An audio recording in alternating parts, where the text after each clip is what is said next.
માટી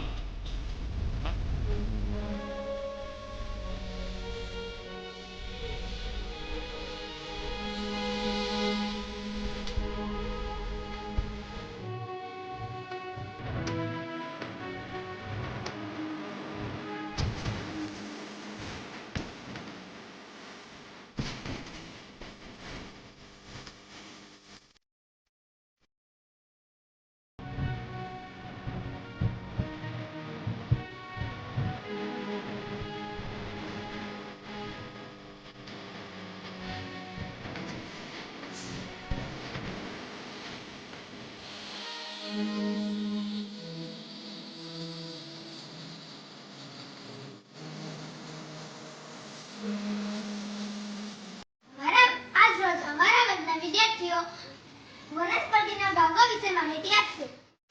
પર્ણ બાષ્પોત્સર્જનની પ્રક્રિયા કરે છે. પર્ણ પ્રકાશ સંશ્લેષણની પ્રક્રિયા કરે છે. પર્ણને છોડનું રસોડું કહેવામાં આવે છે. ફૂલ પ્રજનન પ્રક્રિયામાં મદદ કરે છે. ફૂલમાં દળપત્ર અને વજ્રપત્ર જેવા ભાગો હોય છે.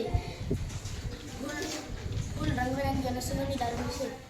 મૂળ જમીનમાંથી પાણી અને ખનિજોનું શોષણ કરે છે. મૂળ છોડને જકડી રાખવામાં મદદ કરે છે. મૂળ જમીનનું ધોવાણને અટકાવે છે.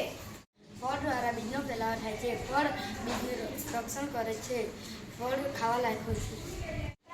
પ્રકારને છોડને ટટ્ટા રાખવામાં મદદ કરે છે. પ્રકારને પાંદાઓ, ડાળીઓ, ફૂલ અને ફળ ધરાવે છે. પ્રકાંડ પાણીનું વહનમાં ઉપરની તરફ વહન કરવામાં મદદ કરે છે.